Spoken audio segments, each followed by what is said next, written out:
After my baby was born early, I texted the family group chat, "We're in the NICU, please pray." My aunt replied with beach photos from Hawaii. Nobody came. A month later, still sitting in the hospital cafeteria, I saw 62 missed calls and a text from my brother. "Pick up, it's bad." I answered. And then, I always pictured my first experience with motherhood being tough, but beautiful. Full of sleepless nights, sure, but surrounded by love. What I got instead was a fight for my son's life and a shocking, heartbreaking betrayal from the very people I thought I could count on. My name is Gianna, I'm 32, and I never could have imagined the kind of strength I'd have to find when my son, Noah, arrived at just 28 weeks. My world didn't just shake that day, it completely shattered. I remember sending a message to our family group chat, fingers trembling, "We're in the NICU. Please pray for us." The first response? 5 photos of my Aunt Karen on a Hawaiian vacation, captioned, "Aloha from Maui." The weather is perfect. No one, not a single family member, visited us for 4 agonizing weeks. Then, one afternoon in the hospital cafeteria, my phone exploded. 62 missed calls, a frantic message from my brother, Jake. Answer. This is bad. I knew, deep down, something else had gone terribly wrong. Before Noah, my life felt pretty complete. I had a marketing career I genuinely loved, helping small businesses build their dreams. Every morning, I woke up excited about the creative challenges ahead. My husband, David, and I had been married for 3 years, living in our cozy 2-bedroom apartment in Seattle with our rescue cat, Luna. We had our routines, our favorite weekend brunch spots, and dreams of starting a family. That someday took a long, painful detour. For 2 years, we tried to conceive, only to face the heartbreak of 3 miscarriages. Each loss left a deeper scar, a raw ache that seemed to consume everything. We clung to each other, supporting one another through the crushing grief. The doctors ran every test, prescribed every medication, monitored every hormone. They called it unexplained infertility, which felt less like a diagnosis and more like a cruel, indefinite sentence. "Maybe we should take a break," David suggested one night after our 3rd loss. Not from trying, but from making it our entire focus. "Let's travel, rediscover what made us happy before." He was right. We had become so consumed by the goal of having a baby that we'd forgotten how to just be us. So, we planned a trip to Maine. 2 weeks of hiking, eating fresh seafood, and simply reconnecting. For the first time in months, I slept through the night without anxiety dreams.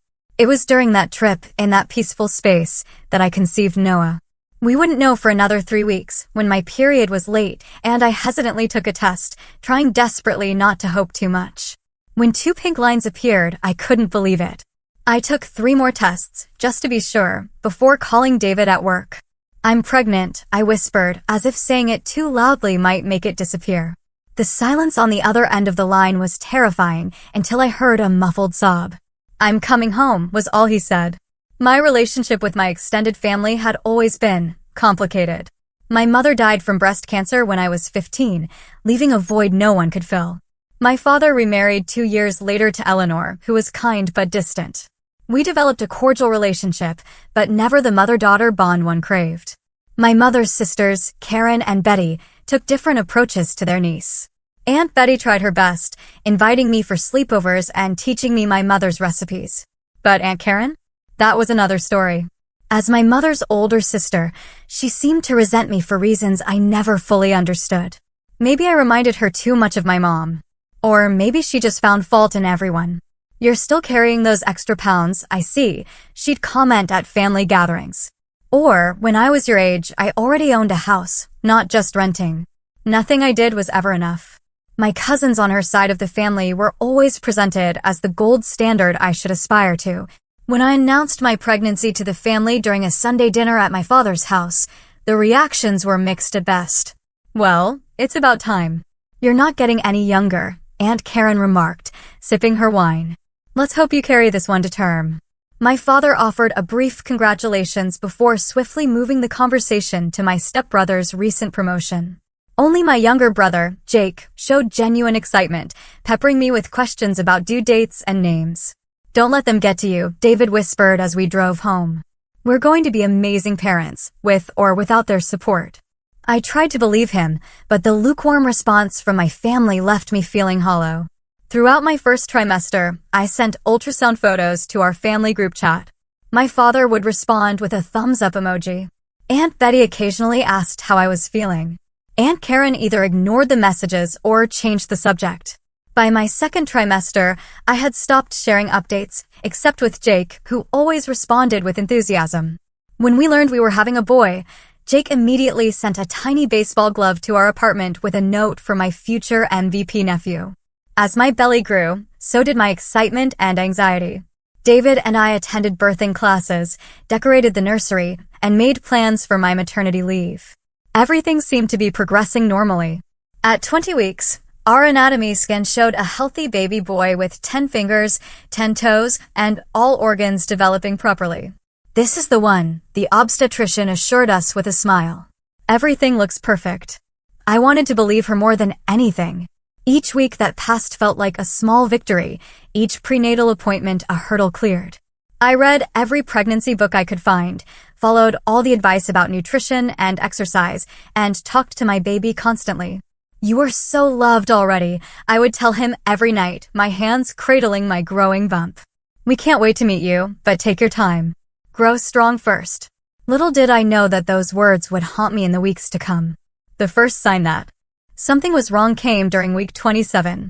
I woke up at 3 o'clock in the morning with a dull backache that wouldn't go away, no matter how I positioned myself. By breakfast, I noticed a pinkish discharge that sent alarm bells ringing in my head. "I think we should call the doctor," I told David, trying to keep my voice steady. We were at the hospital within the hour, where the nurse hooked me up to monitors that showed I was having contractions. The doctor's face grew serious as she examined me. "You're in preterm labor," she explained. "We need to try to stop it." What followed was a blur of medication, steroids to help mature the baby's lungs, and constant monitoring. For 3 days, I lay in the hospital bed, terrified and praying the contractions would stop. David rarely left my side, sleeping in the uncomfortable hospital chair and holding my hand through the worst of it. On the 4th day, despite all medical interventions, my water broke. "We can't delay any longer," the doctor informed us. "We need to deliver the baby now." I was rushed to the operating room for an emergency C-section. The fear was overwhelming. At 28 weeks, I knew our baby's chances were better than they would have been even a decade ago. But still, he was coming into the world dangerously early. Under the harsh operating room lights, I felt the strange tugging sensation as they worked to deliver my son. The absence of a cry when they pulled him out sent ice through my veins. "Is he okay?" I asked, desperately, unable to see beyond the surgical drape. "He's breathing," the doctor answered, but her tone lacked the reassurance I desperately needed. "The NICU team is with him now." David kissed my forehead, torn between staying with me and following our son. "Go with him," I urged. "Don't let him be alone." It was hours before I could see Noah.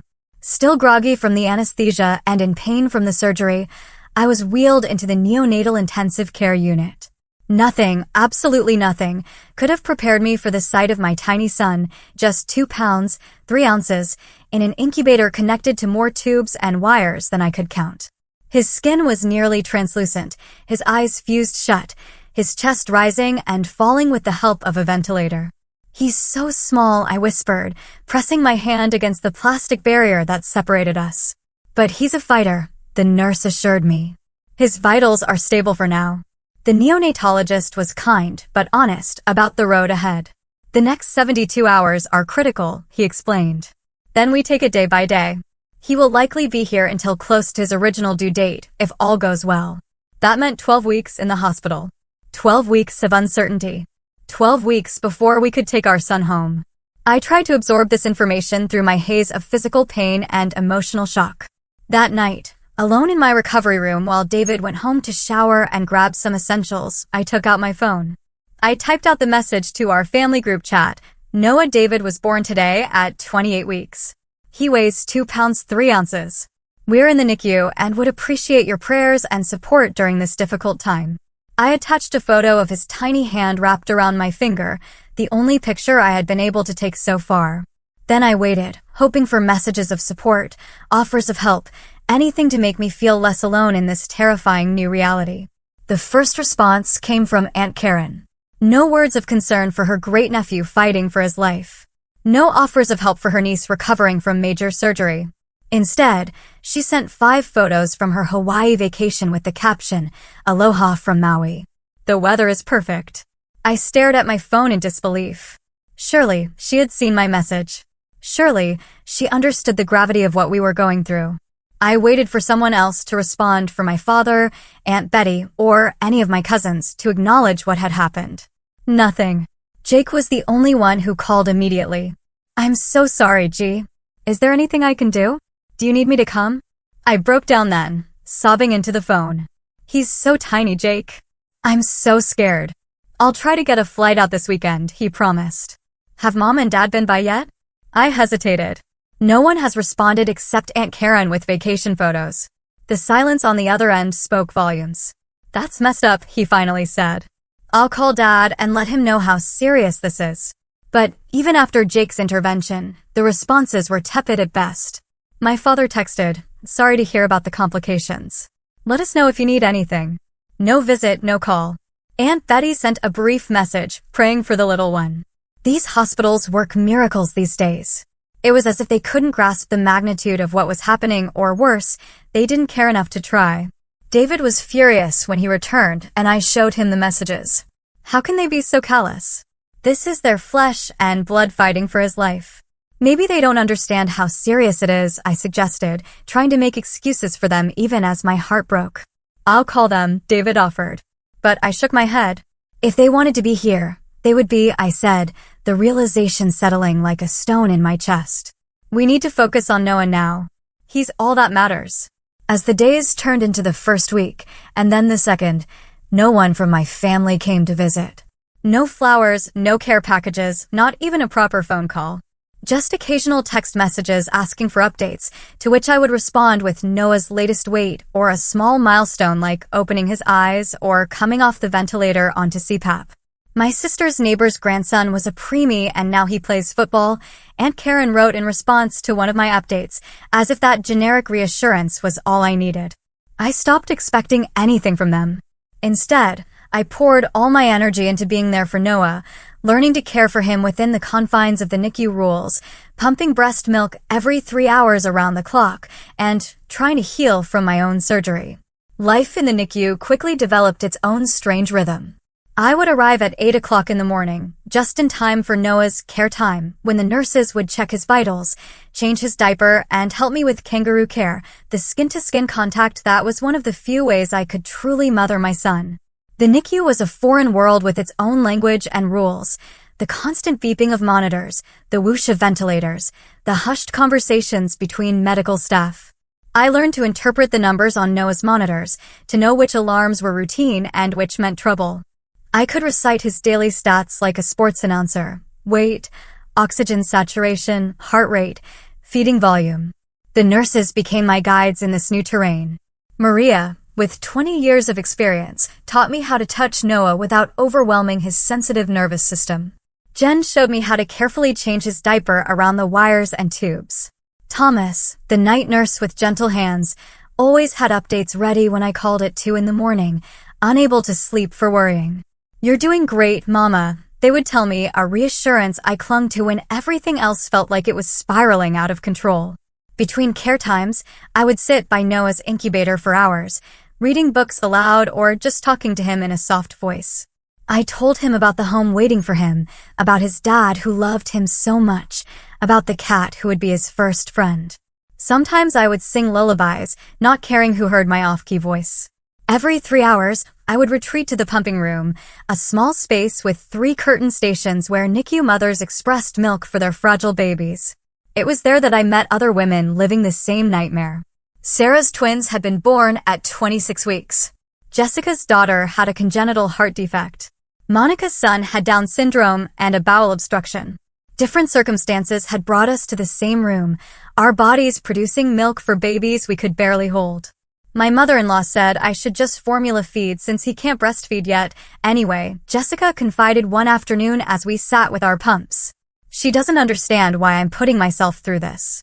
My sister asked if I was still stuck at the hospital all day. Monica added, rolling her eyes, as if I'm here by choice. These women understood what my family could not. The profound grief of leaving the hospital without your baby. The physical pain of recovering from birth while spending 12 hours a day in an uncomfortable chair. The emotional whiplash of celebrating the smallest victories while living in constant fear of setbacks. We formed a text group, checking in on each other's babies and offering support when the journey got too overwhelming. They became my NICU family, bound by an experience I would never have chosen but couldn't navigate alone. David tried his best to be present, but reality set in quickly. His company offered only 2 weeks of paternity leave, which he had to take immediately after Noah's birth.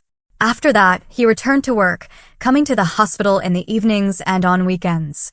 "I hate leaving you both," he confessed on his first day back at work. "It feels wrong. We need your health insurance now more than ever," I reminded him. "And someone has to earn money. The bills aren't going to stop because our lives did." The financial reality of our situation was becoming clearer each day. Even with insurance, the cost of a NICU stay was astronomical. Every day added thousands of dollars to our medical debt. My own unpaid maternity leave had started sooner than planned, and with Noah's extended hospital stay, I was facing the possibility of having to return to work before he even came home. David and I would meet in the hospital cafeteria for dinner, picking at bland food while discussing logistics.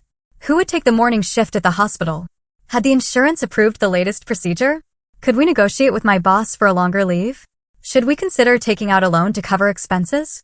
These practical conversations kept us functioning, but they left little room for processing the emotional trauma we were experiencing. At night, alone in our bed while David slept on the pull-out couch to give me space to recover, I would sob silently into my pillow, overwhelmed by fear, guilt, and loneliness. The absence of my family's support became more conspicuous with each passing day. I would scroll through social media during the long hours by Noah's bedside and see updates from their lives. My father and stepmother at a concert. Aunt Karen posting about a family dinner where I hadn't been invited.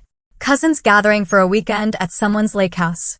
Life was continuing for them as if nothing had changed, while my world had completely shattered and reformed around the NICU.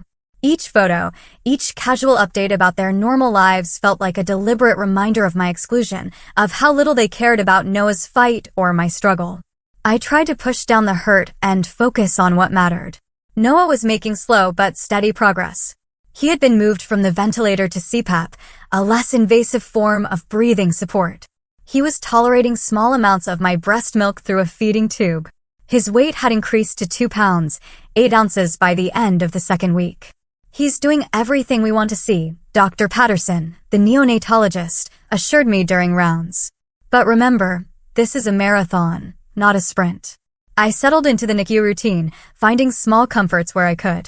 The reclining chair by Noah's incubator became my second home. I kept a journal of his daily progress, documenting each milestone, no matter how small. First time opening his eyes, first time wrapping his entire hand around my fingertip, first time receiving a full feeding without setting off alarms. These tiny victories sustained me through the darkest moments, the times when the isolation threatened to overwhelm everything else.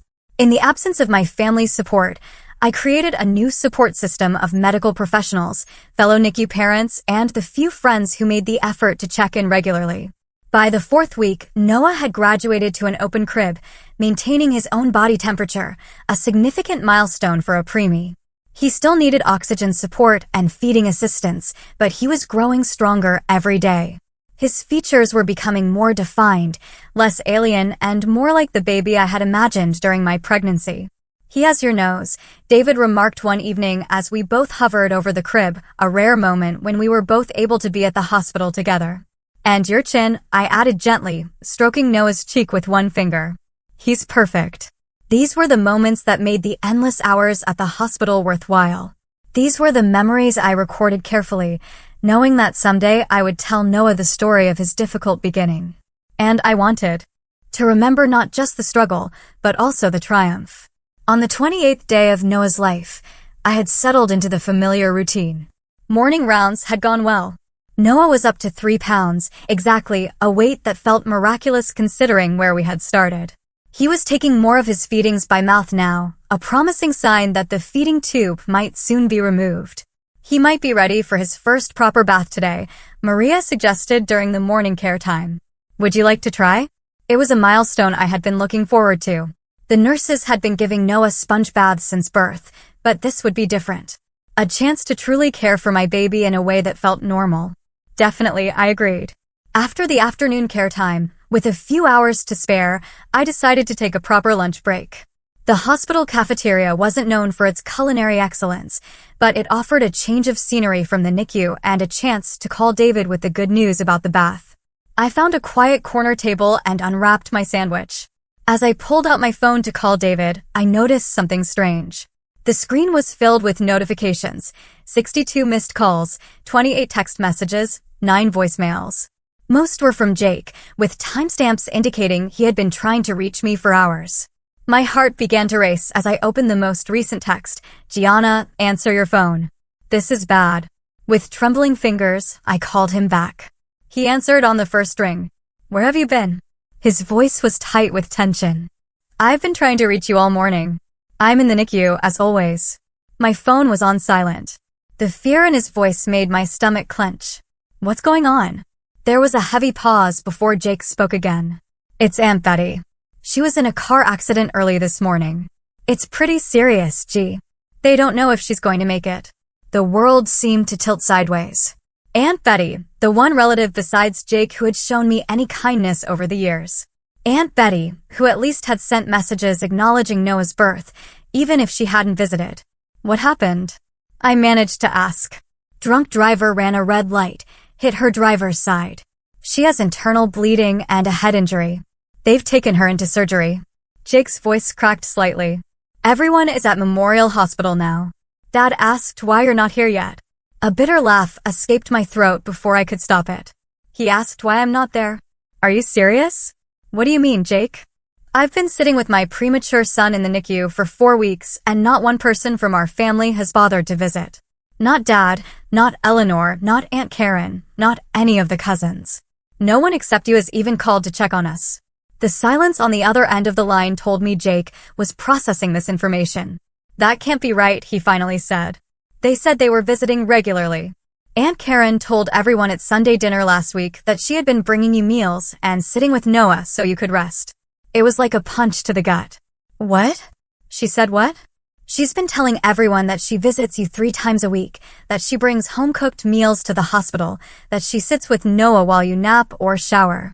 Jake's voice had shifted from confused to angry. She even showed Dad pictures of Noah that she claimed to have taken herself. My mind raced to make sense of this. The only pictures I've ever sent to the family chat are the ones I took. She must have saved them and pretended they were hers. What about the others? Dad, Aunt Betty, before the accident. No one, Jake. No one has been here. My voice broke as the full weight of the betrayal hit me. They've all known where we are. They've all known how serious this is and no one came. I could hear Jake's breathing change. Could practically feel his anger through the phone. I knew something was off. I kept asking why they weren't talking about Noah more, and Karen would always say that you wanted privacy, that you were tired of everyone asking for updates. That's the opposite of the truth. I've been sending updates to the family chat every few days, and most of the time no one even responds. I haven't been seeing those messages. I wonder if she created a separate group without me. There was the sound of movement as if Jake was pacing. This is unbelievable. I wiped away tears, aware that people at nearby tables were starting to notice my distress. I can't leave Noah to come to Memorial. He's still too fragile, and I need to be here for his care times. I understand. I'll go. But gee, this is not over. They can't get away with treating you and Noah like this. After hanging up with Jake, I sat frozen in the cafeteria chair, my sandwich untouched. The magnitude of what I had just learned was almost too much to process. Not only had my family abandoned me during the most traumatic experience of my life, but Aunt Karen had actively lied about it, pretending to be supportive while leaving me to struggle alone. Why? What possible reason could she have for such cruelty?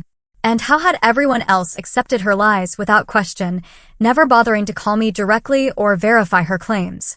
The memory of all those nights I had cried myself to sleep Wondering why my family didn't care enough to visit now took on a new dimension of betrayal. This was not simple neglect. This was deliberate deception. I checked the time, realizing I needed to get back to the NICU for Noah's afternoon care. Despite the emotional bombshell, my son's needs came first. I would have to process this revelation later. As I walked back to the NICU, my phone buzzed with a text from Jake. Just arrived at Memorial. Everyone is here. We'll update you on Aunt Betty soon, and I am going to get to the bottom of this Karen situation. I took a deep breath and pushed through the NICU doors, determined to be present for Noah, despite the storm raging inside me. He deserved a mother who could put aside her own pain to care for him. And that was exactly what I intended to be. 2 days after the revelation about Aunt Karen's lies, Jake arrived at the NICU. His face a mixture of exhaustion and determination. He had been splitting his time between the 2 hospitals, checking on Aunt Betty, who remained in critical condition but had survived her surgery, and coming to meet his nephew for the first time. "Oh my God," he whispered when he first saw Noah in his open crib. "He's so tiny." 3 pounds, 2 ounces, as of this morning, I said proudly, up almost a full pound from his birth weight. Jake's eyes filled with tears as he carefully touched Noah's hand with one finger. "He's perfect, G. Absolutely perfect." The nurse showed Jake how to properly sanitize his hands and arms before helping him settle into the recliner for his first kangaroo care session with his nephew. I watched as my brother's face transformed from nervous to awestruck as the nurse placed Noah against his chest. "I can feel his heart beating," Jake said softly. "It's so fast." "That's normal for preemies," I assured him. "Everything about them works overtime." For an hour, Jake sat motionless, afraid to disturb the tiny baby sleeping on his chest. I took photos, wanting to document this moment of pure love amidst all the chaos. When the nurse came to put Noah back in his crib for his next assessment, Jake looked physically pained to let him go. "I can't believe they haven't seen him," he said once Noah was settled. "I can't believe they haven't been here for you." The anger in his voice matched what had been building in me since our phone call. "What have you found out?" I asked, leading him to the NICU family room where we could talk privately. "It's worse than we thought," Jake said, running a hand through his hair. "Karen has been systematically isolating you from the family for months, maybe years. After you announced your pregnancy, she started telling everyone that you wanted space, that you were stressed and needed minimal contact." I shook my head in disbelief. "That makes no sense. Why would anyone believe that?" "Because she did it gradually and she's convincing." She would say things like, "I just talked to Gianna yesterday and she asked for some privacy right now," or "Gianna is overwhelmed with visitors. She needs a break."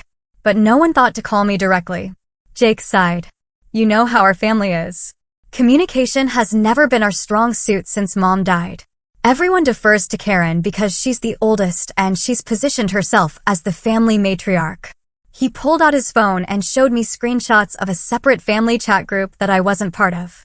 In it were messages from Karen updating everyone on Noah's condition, sharing the photos I had sent to the original group chat, but acting as if she had taken them herself and constantly implying that I was too fragile for visitors or calls.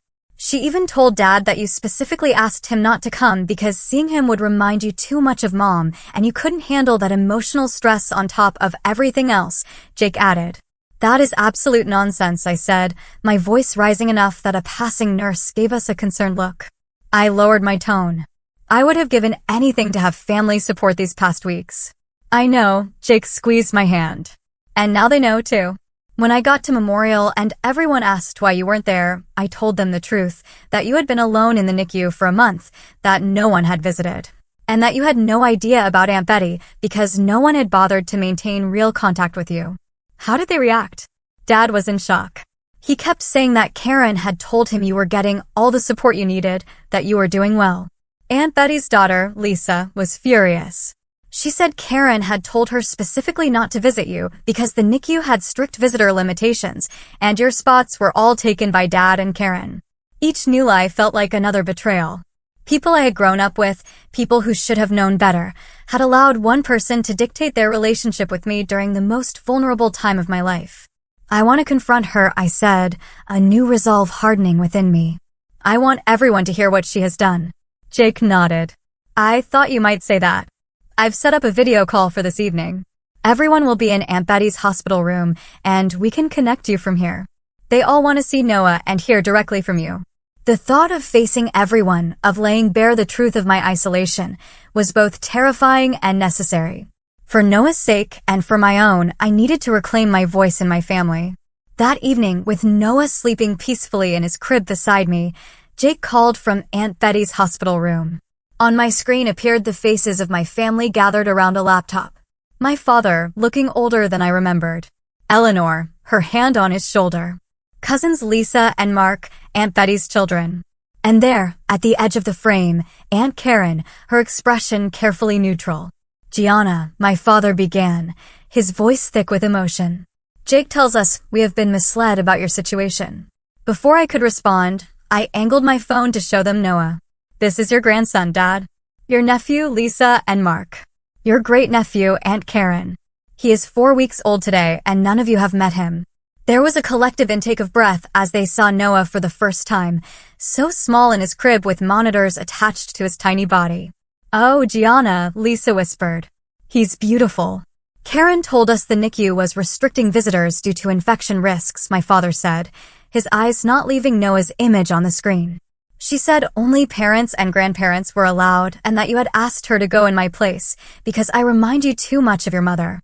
I switched the camera back to my face. That is a lie. The NICU allows 4 designated visitors per baby. David and I are 2. Jake is now the 3rd. We have been saving the 4th spot, hoping someone from our family would want it. Karen said you were doing well, that you had plenty of support, Mark added, his expression troubled. I have been alone, I said, no longer able to keep the hurt from my voice. David has to work to keep our insurance. I have been sitting in this hospital for 12 hours a day, watching my son fight for his life, with no family support except for Jake's phone calls. I have been pumping breast milk every 3 hours around the clock, recovering from a C-section, dealing with medical decisions and insurance paperwork, all while terrified that my baby might not survive, and not one of you called me directly to check in. The silence that followed was heavy with shame. Every face on the screen, except for Karen's, showed shock and remorse.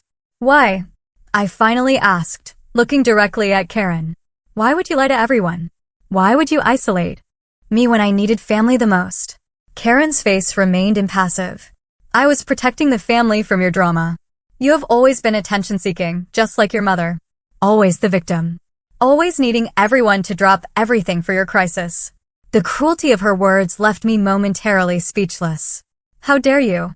Jake's voice came through, hard with anger. Gianna's son is in the NICU. This is not drama or attention-seeking.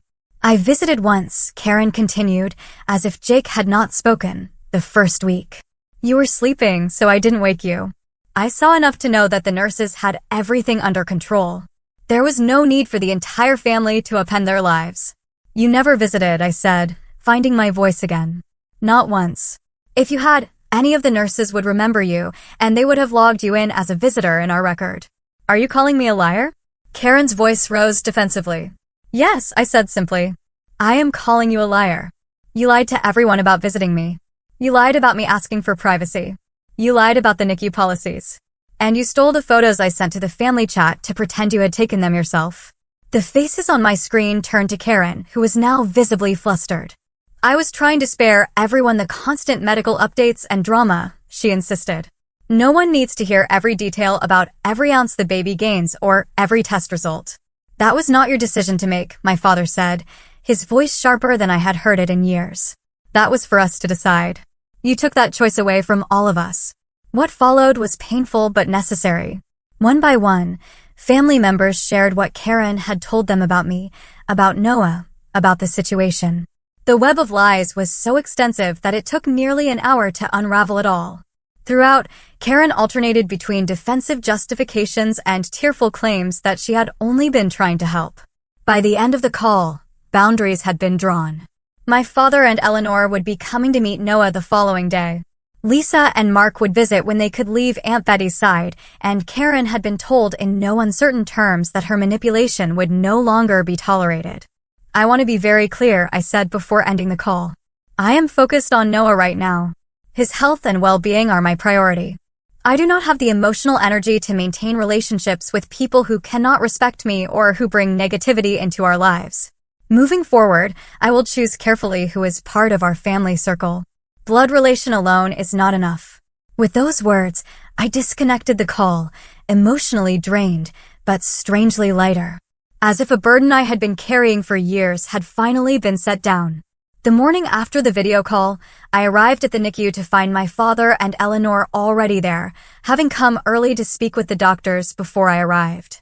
Seeing my father standing outside Noah's room, his face etched with a combination of awe and regret as he peered through the window at his tiny grandson, unlocked something in my chest. "Dad," I said softly, approaching him. He turned, and for the first time since my mother died, I saw him cry openly. "Gianna, I am so sorry. I should have known better. I should have called you directly." I wanted to maintain my anger, to hold him accountable for his absence. But seeing his genuine remorse weakened my resolve. "You should have," I agreed. "But you're here now." Eleanor stepped forward, her usual reserved demeanor replaced with earnest concern. "We brought some things for you and Noah," she said, indicating a large bag at her feet. "The nurses told us what might be helpful." Inside the bag were soft preemie clothes, a journal specifically designed for NICU parents to track milestones, a gift card for the hospital cafe, comfortable slippers for me, and several books to read to Noah. "The nurses also gave us thorough instructions on how to visit properly," my father added. "We've been here for an hour, learning the protocols and getting our visitor badges." Their effort was a starting point, a gesture that acknowledged the depth of their previous neglect. Together, we entered Noah's room where a nurse was checking his vital signs. "Good morning, little man," she said cheerfully to Noah. "You have visitors today." After washing their hands and arms according to NICU protocol, my father and Eleanor were introduced to their grandson properly. I watched as my stoic father transformed before my eyes, his expression softening as the nurse explained how to touch Noah gently. "He knows his mother's voice already," the nurse told them. "Talk to him. Let him learn your voices, too." My father leaned close to the crib. "Hello, Noah," he said, his voice uncharacteristically gentle. "I'm your grandpa. I'm sorry I'm late to the party, but I promise I'll be here from now on." That promise marked the beginning of a new chapter in our family story. Over the next few weeks, as Noah continued to grow stronger, my support system expanded. My father visited every other day, often bringing food for David and me or offering to sit with Noah so I could take a proper shower or nap in the family room. Lisa and Mark, once Aunt Betty stabilized, became regular visitors as well, marveling at Noah's progress and bringing small gifts each time they came. Even some of my cousins, once they understood they had been manipulated by Karen, reached out with messages of support and offers to help. But the most surprising development came when Aunt Betty finally awakened, recovering from her accident, and asked to video call with me from her hospital room. "I should have known something was wrong," she said, her face still bruised from the accident. "Karen has always been jealous of your mother, and by extension, you. I let her take control of family communications because it seemed easier, but I never imagined she would go this far." "Why was she jealous of my mother?" I asked, a question that had lingered for years. Aunt Betty sighed. "Your mother was always the favorite, the one who got the opportunities and praise. Karen was the responsible one, the one who stayed close to home and took care of our parents. But your mother was the one everyone adored.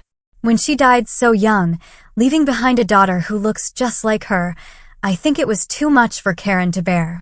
This explanation didn't excuse Karen's behavior, but it offered context for a lifetime of subtle cruelty that had culminated in this ultimate betrayal.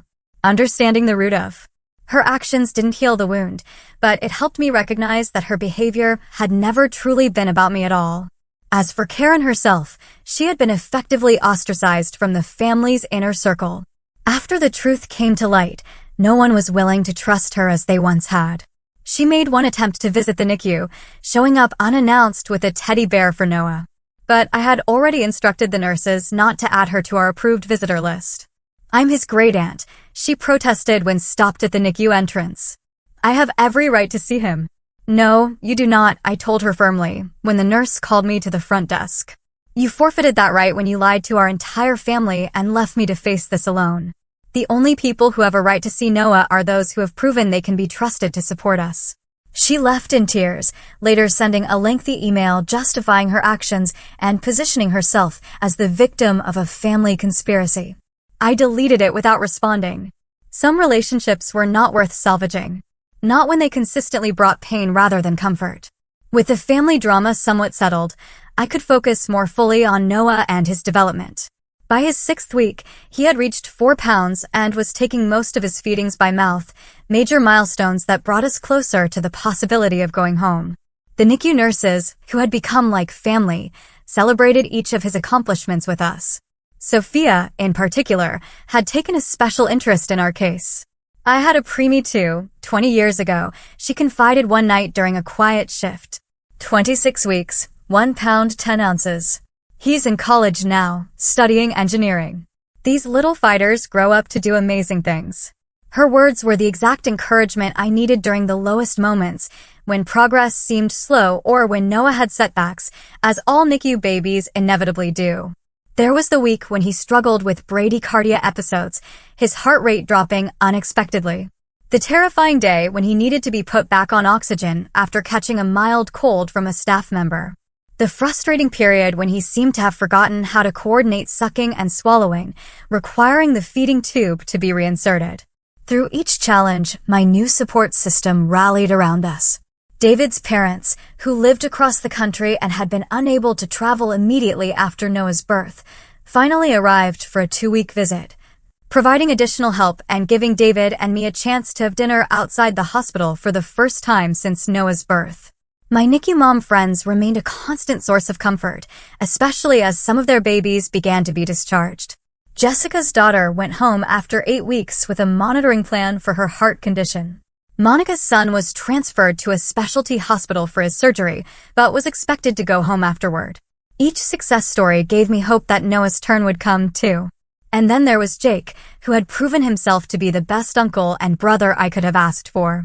He had temporarily relocated to Seattle, taking a leave of absence from his job in Chicago to help us navigate this difficult time. He would bring fresh clothes to the hospital for me, handle grocery shopping and meal prep for David, and spend hours at Noah's bedside so David and I could occasionally rest at the same time. "This is what family does," he said simply when I tried to thank him. "We show up for each other no matter what." It was a profound reminder of what family should be, in stark contrast to what I had experienced from much of my extended family for most of my life.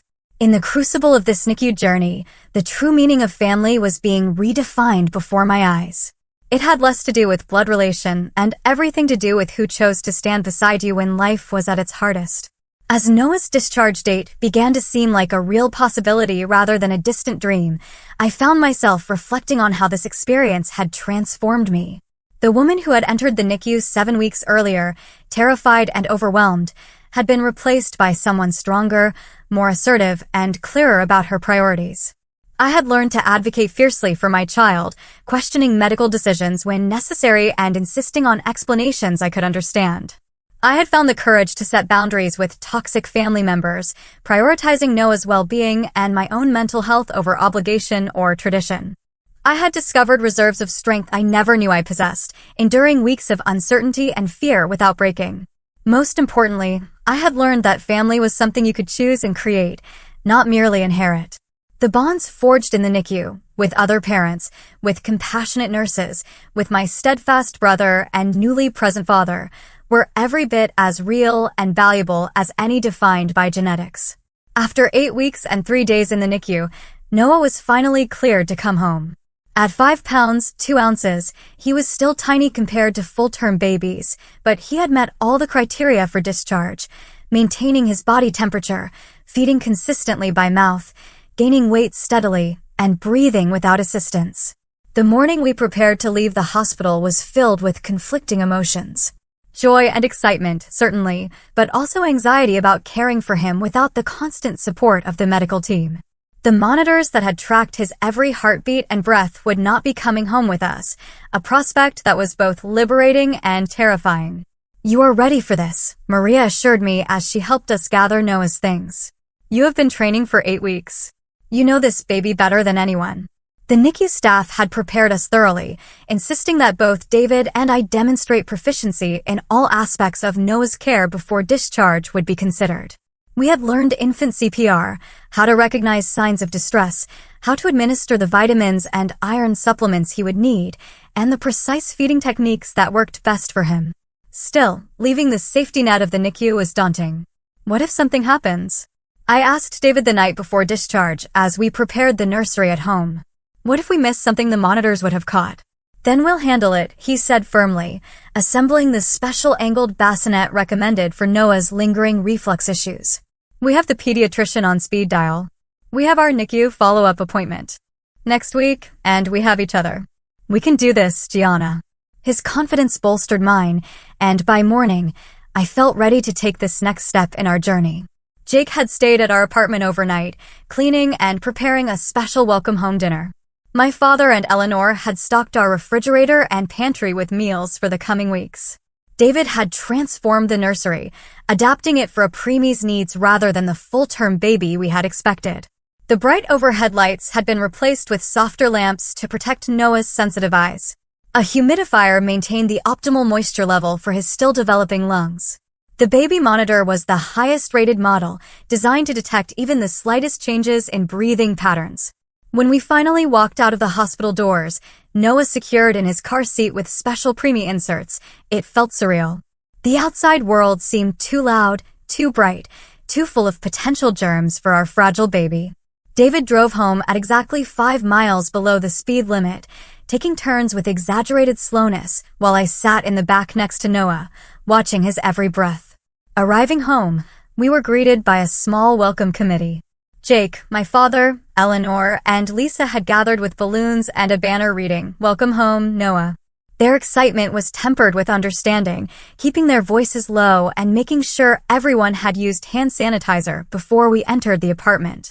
"We won't stay long," my father promised. "We just wanted to see you get settled in." True to his word, after a brief celebration and a few photos, they left us to adjust to our new reality as a family of 3 at home for the first time. The quiet that descended after their departure was both peaceful and intimidating. For 8 weeks, Noah had been surrounded by the ambient sounds of the NICU, the constant hum of machines and gentle conversations of nurses. Now it was just the 3 of us in our apartment, the ticking of the clock suddenly loud in the silence. "What do we do now?" I asked David half-jokingly as we stood looking down at Noah, sleeping in his bassinet. "Now we live," he said simply, putting his arm around me. "One day at a time." Those first few weeks at home established a new rhythm for our family.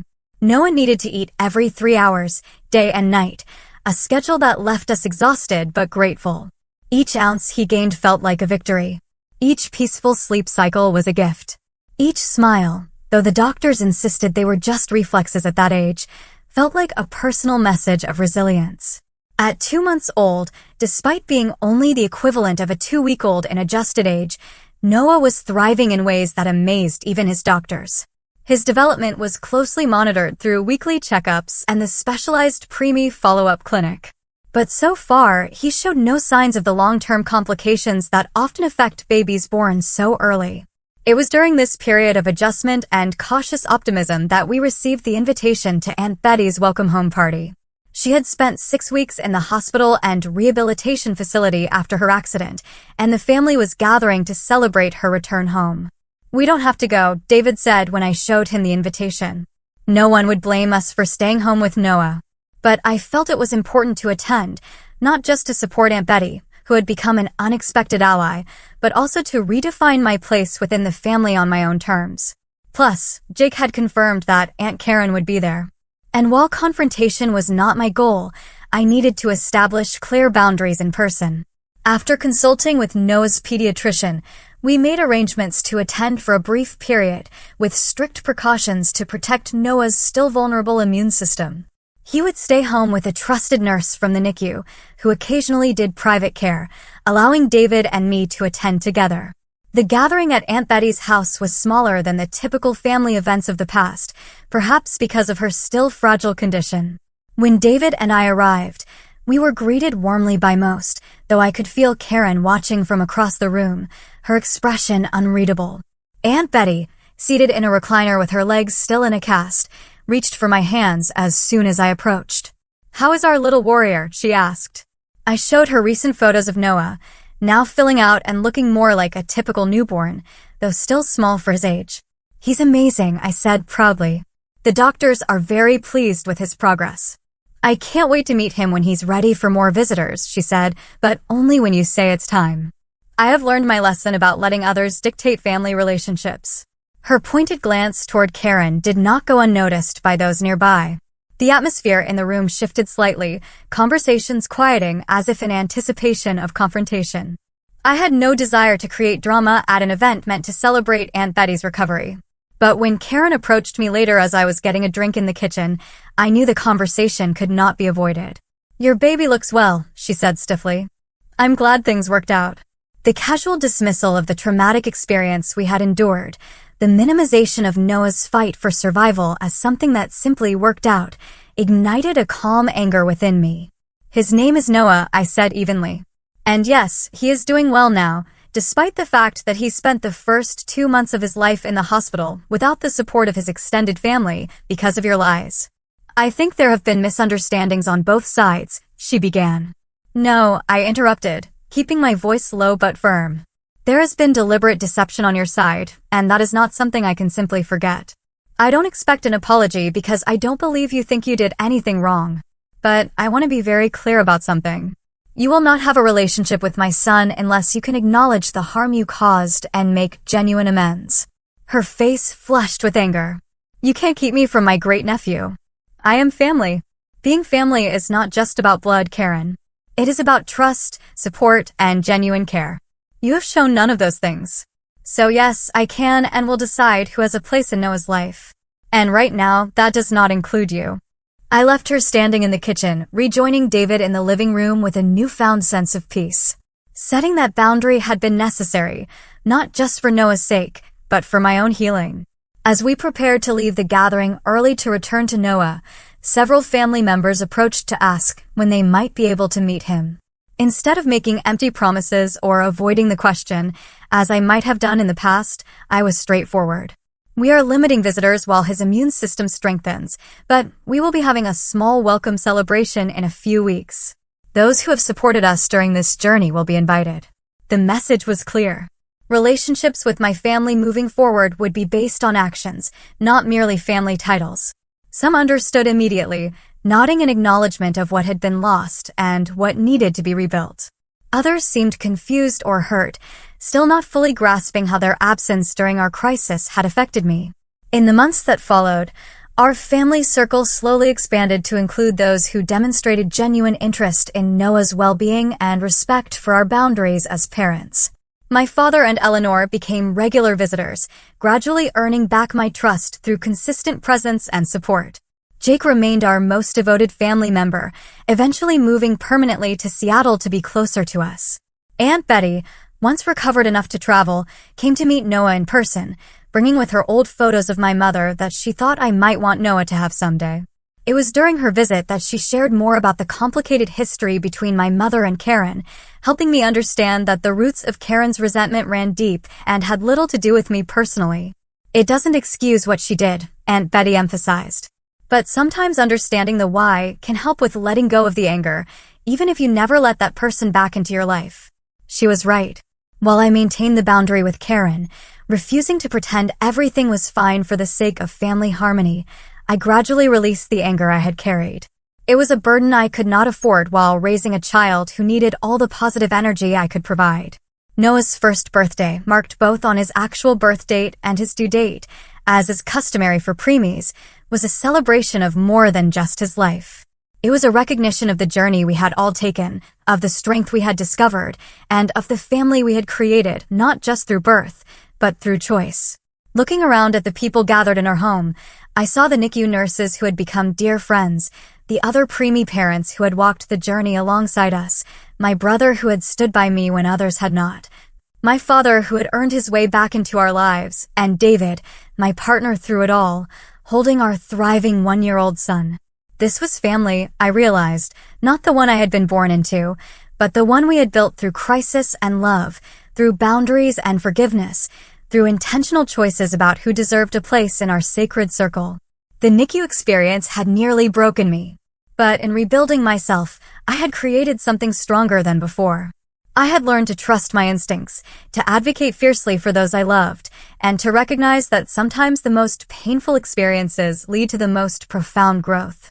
Noah would grow up knowing this story someday, not as a tale of family betrayal, but as a testament to resilience and the power of choosing your own path.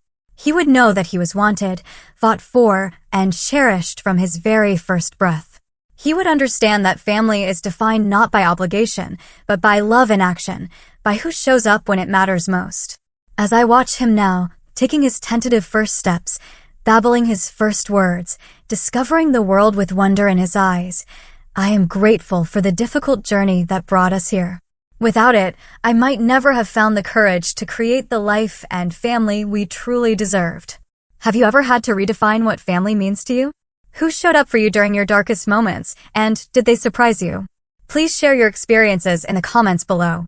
And if this story resonated with you, please like, subscribe, and share it with someone who might need to hear that they are not alone in their struggles.